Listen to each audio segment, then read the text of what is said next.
అందరికీ నమస్కారం.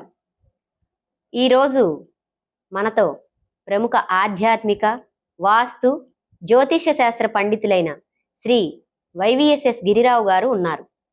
నమస్కారం గిరిగారు. నమస్తే అమ్మా అపర్ణ. గిరిగారు, రాబోయే ఆగస్టు మాసంలో వృశ్చిక రాశి వారికి ఎటువంటి రాశి ఫలితాలు కలగబోతున్నాయి?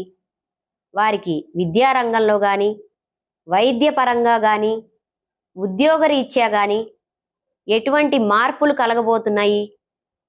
భార్యాభర్తలు ఎటువంటి ప్రయాణాలు ఏమైనా చేయబోతున్నారా? ఇటువంటి విషయాలన్నిటి గురించి తెలియపరచగలరా గురువుగారు? తప్పనిసరిగా అండి. ఓం శ్రీ గురుభ్యో నమః. అందరికీ శుభాభినందనలు. వృశ్చిక రాశి వారందరికీ ప్రత్యేక అభినందనలు. మనం ఈ మాస ఫలాల్లో ఆగస్టు మాసానికి వచ్చేసాం. మీ అద్భుతమైన లక్షణాలు, వివరాలు తెలుసుకున్నాం. అసలు వృశ్చిక రాశి వారి లక్షణాలు ఎంత వర్చువల్గా ఉంటాయంటే, వృశ్చిక రాశి అంటేనే ఒక గంభీరమైన, రహస్యమైన, ఎంతో అత్యంత ఆకర్షణీయమైన రాశి జ్యోతిష్ శాస్త్రం చెబుతోంది. ఇందులో మీకు అంతులేని ధైర్యము, ఒక రకమైన పట్టుదల, ఒక పని పట్టుకుంటే ఒక మొండిగా ముందుకు వెళ్ళే లక్షణము, మీ మనసులో ఏముందో, మీ నెక్స్ట్ ఏం చేయబోతున్నారో సామాన్యంగా ఎవరు పసిగట్టలేరు. మీరు చాలా సైలెంట్గా ఉంటారు, కానీ మీ ఆలోచనలు మాత్రం సముద్రం అంత లోతుంటాయి. మీరు ఎవరైనా సరే ప్రేమిస్తే ప్రాణం ఇస్తారు, స్నేహం చేస్తే వాళ్ళ కోసం ఎంత దూరమైనా వెళ్తారు. వెన్నుపోటు పొడిచారా, మీ కోపం ఏ స్థాయిలో ఉంటుందో వాళ్ళ జీవితాన్ని వదలరు మీరు. అంటే ఎదుటి వారి మనస్తత్వాన్ని చదవటం మీకు మీరే సాటి. ఎలక్ట్రికల్ మ్యాగ్నెట్ ఫీల్డ్ లాగా వాళ్ళ చుట్టూ ఆవరించి ఉంటారు. ఫినిక్స్ పక్షిలాగా ఒక్కసారి పడ్డ చోటు నుండి బోయిలోంచి కూడా లేస్తారు. ఇలాంటి పర్సనాలిటీ ఉన్న మీకు వృశ్చిక రాశి వాళ్ళకి ఈ ఆగస్టు మాసం ఎలా ఉండబోతుందో చూద్దాం. ఈ ఆగస్టు నెల గ్రహ సంచారం గమనిస్తే, మీ రాశి నుండి 4వ ఇంట్లో రాహువు, 10వ ఇంట్లో కేతువు, 11వ ఇంట్లో శుక్రుడు, 5వ ఇంట్లో వక్రించిన శని, 9వ ఇంట్లో గురు భగవానుడు నెన్నాళ్ల పాటు స్థిరంగా ఉన్నారు. శుభవార్త ఏమిటంటే, 9వ ఇంట్లో ఉచ్చస్థితిలో ఉన్న గురువు 12వ తేదీన అస్తమయ దశ నుండి బయటకుంటారు. దీనివల్ల అదృష్టం వరిస్తుంది. మీ 9వ ఇంట్లో అక్కడ నుండి ఆగస్టు 15వ తేదీ 10వ ఇంట్లోకి ప్రవేశించడం వల్ల ఈ బుధుడి విషయానికి నెల మొదట్లో 8వ ఇంట్లోనూ అంగారకుడితో కుజుడితో కలిసి, ఆ తర్వాత ఆగస్టు 5వ తేదీన 9వ ఇంట్లోకి, 22వ తేదీన తర్వాత మారటం జరుగుతోంది. అంటే ఇవన్నీ కూడా కొంచెం మిశ్రమ ఫలితాలుగా, క్లమ్జీగా ఉన్నప్పటికీ కూడా, అంటే సవాళ్లతో కూడుకుంటుంది. అంటే రెండవ సగం మాత్రం పరిస్థితులు మీకు బాగా అనుకూలంగా ఉంటాయి, కానీ మొదట కొంచెం ఫస్ట్ డేస్ కష్టం. విద్యార్థులకి మాత్రం ఇది కొంచెం టఫ్ టైం అని చెప్పాలి. చదువులో ఎన్నో సవాళ్ళు వస్తాయి. మీరు మీ లోపాలను సరిదిద్దుకుంటూ కష్టపడి ముందుకు వెళ్తారు. ఆర్థికంగా ఈ నెల మీకు డోకా లేదు, డబ్బు వస్తూనే ఉంటుంది. మీ ఆరోగ్యమే మిమ్మల్ని కాస్త ఇబ్బంది పెడుతుంది. మీ జీవన విధానం చాలా సామాన్యంగా గడుస్తుంది. ఈ నెలలో ఎన్నో మంచి పనులు కూడా చేస్తారు. మీరు పాల్గొన్న శుభకార్యాల్లో మీకు మంచి ప్రశంసలు కూడా దక్కుతాయి. మీ ఉద్యోగం మరియు కెరీర్ ఎలా ఉండబోతుందంటే,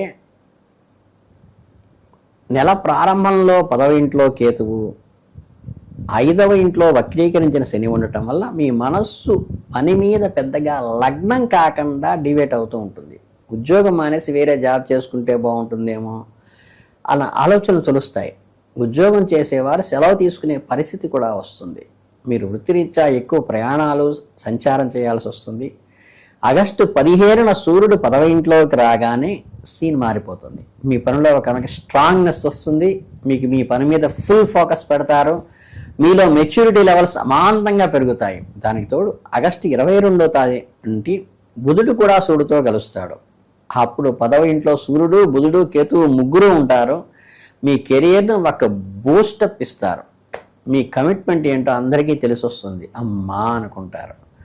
మీ ప్రమోషన్స్ వచ్చే ఛాన్స్ కూడా ఉంది. అయితే చిన్న కండిషన్, మీరు మాత్రం మీ వైపు నుండి ఎలాంటి నిర్లక్ష్యాన్ని తావేవ్వకండి, లేకపోతే అనవసరమైన సమస్యలు కూడా కొని తెచ్చుకునే అవకాశం ఉంది.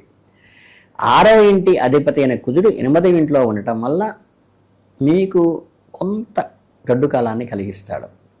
నెల చివరిలో భవిష్యత్తులో గట్టిపడుతుంది. ఇక వ్యాపారం విషయానికి వస్తే మీ వ్యాపారంలో కొంత స్తంభన అడ్డంకులు ఏర్పడవచ్చు.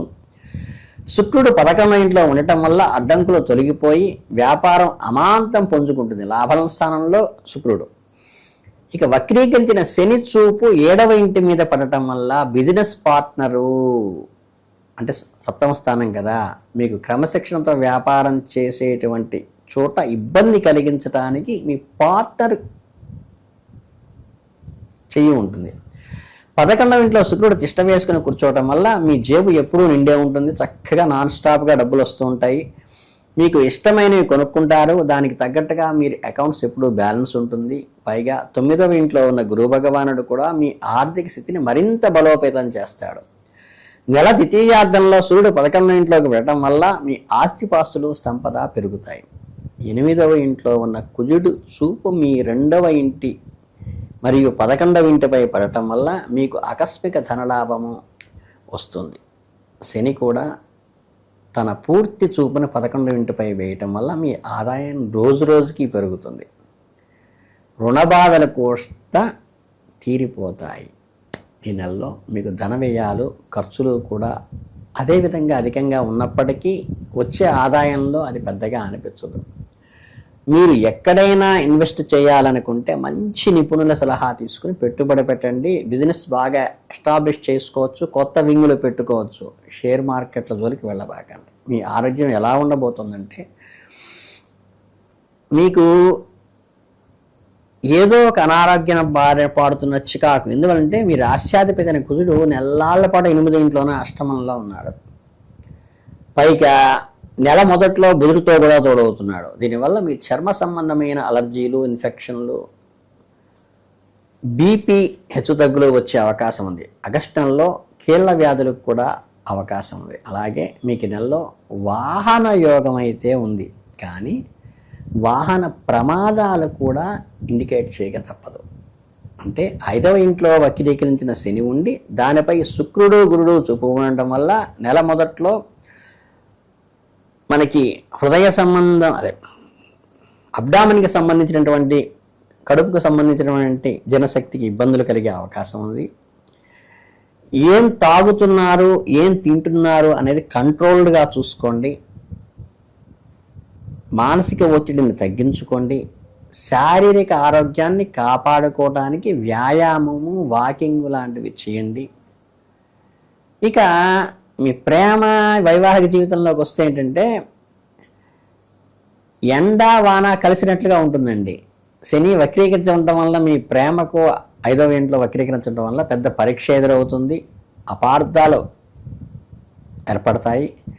11వ ఇంట్లో ఉన్న శుక్రుడు చూపు వల్ల 5వ ఇంటి మీద పడటం వల్ల మీ మధ్య ఎన్ని గొడవలు వచ్చినా ఈ అఫెక్షన్, అటాచ్మెంట్, ప్రేమ దాన్ని ఓవర్కమ్ చేస్తుంది. దీనికి తోడు మీ 5వ ఇంటి అధిపతి అయిన గురువు 9వ ఇంట్లో ఉండి నవమస్థానంలో తన చూపును 5వ ఇంటిపై పంచమ స్థానంపై దృష్టి పెట్టడం వల్ల మీ ప్రేమ జీవితంలో ఉన్న సమస్యలన్నీ కూడా ఈ ప్రేమ వల్ల బలపడతాయి. సమస్యలన్నీ వెలిసిపోతాయి. ఇక పెళ్ళైన వాళ్ళ విషయానికి వస్తే ఈ నెల మీకు చాలా అనుకూలంగా ఉంటుంది. 7వ ఇంటి అధిపతి అయిన శుక్రుడు 11వ ఇంట్లో ఉండటం వల్ల భార్యాభర్తల మధ్య అన్యోన్యత పెరుగుతుంది. లాభస్థానంలో ఉంటాడు కాబట్టి జీవిత భాగస్వామి అదృష్టం వల్ల మీకు డబ్బు కలిసి వచ్చే అంటే స్పౌస్ వల్ల కూడా డబ్బు కలిసి వస్తుంది. సమాజంలో మీకంటూ ఒక గుర్తింపు కూడా వస్తుంది. కుటుంబ బంధువులు మంచి ప్రయాణాలు చేస్తారు. ఒక రకమైన ఆహ్లాదకరమైన వాతావరణంలో గడుపుతారు. అప్పుడప్పుడు ఇంటర్నల్గా అంటే 4వ ఇంట్లో రాహువు, 10వ ఇంట్లో కేతువు ఉండటం వల్ల చిన్న చిన్న డిస్ప్యూట్స్ వస్తాయి. 9వ ఇంట్లో గురుడు ఉండటం వల్ల కుజును చూపు 2 మరియు 3వ ఇంట్లో ఉండటం వల్ల చిన్నపాటి కలతలు కూడా వచ్చేటువంటి ఫ్యామిలీలో వస్తాయి.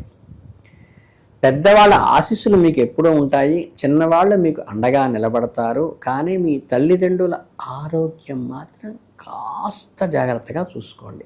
శ్రద్ధ పెట్టండి, గమనించండి. టెస్ట్లు ఏదైనా అవసరమైతే చేయించండి. దీనివల్ల సమస్యలు పెద్దవి కాకుండా మనం చేసిన వాళ్ళం అవుతాం. ఇక నెల ద్వితీయార్థంలో మీ ఫ్యామిలీ అందరూ కలిసి ఒక మంచి పుణ్యక్షేత్రానికి హ్యాపీగా వెళ్తారు. దీనివల్ల మీ మధ్య ఉన్న దూరం తగ్గిపోతుంది, ఒకరినొకరు దగ్గరవుతారు, బంధుమిత్రులతో ఆనందంగా గడుపుతారు, మీ సొంత మనుషులు స్వజనులు ఎన్నో శుభ ఫలితాలు కలగటానికి ఇది నాందిగా అవుతుంది. అంటే ఈ నెలలో అలంకార ప్రాప్తి, చక్కగా డెకరేట్గా మంచి బట్టలు మంచి అలంకారం చేసుకుని లగ్జరీగా అయితే ఒక రకంగా ఎంజాయ్ చేస్తారు. ఈ నెలలో పరిష్కారం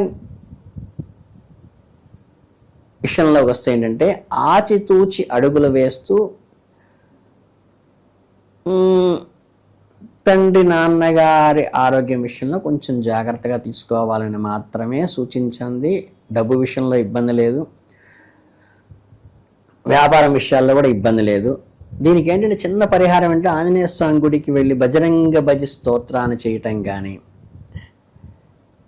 రావి చెట్టుని పూజించటం వల్ల కానీ, లేకపోతే చక్కగా ఈ పరమశివుడికి స్వయంగా ఏదన్నా మూల విరాట్ అంటే గర్భాలయంలోకి వెళ్ళి చక్కగా పంచామృతంలో పాలతోనూ మారేడు దళంతోనూ అర్చన చేసుకోవడం ద్వారా కూడా ఇది ఈ సూచన నా గిరిరావు గారు చెప్పినటువంటి ఒక చిన్న సూచన పాటిస్తే ఇంకా మిగతా ఇబ్బందులు ఏం లేవు.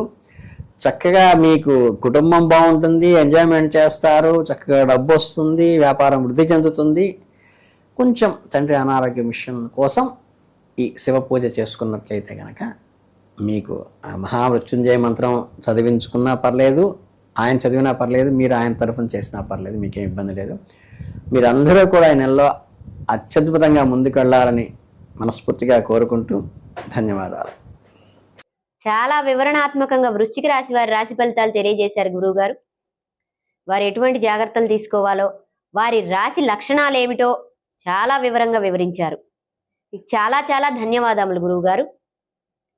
ప్రేక్షకులందరికీ మనవి, మన ఛానల్ను ఇంకా ఎవరైనా సబ్స్క్రైబ్ చేసుకున్నట్లయితే తప్పనిసరిగా లైక్ చేసి, షేర్ చేసి, సబ్స్క్రైబ్ చేయండి. మీ కామెంట్సే మాకు ఆయుధం. వాటిని మీరు ఎంత బాగా కామెంట్స్ రూపంలో అడుగుతారో మేము అంత బాగా వివరణాత్మకంగా దానికి తగిన వీడియోలు గురువు గారు అందిస్తారు.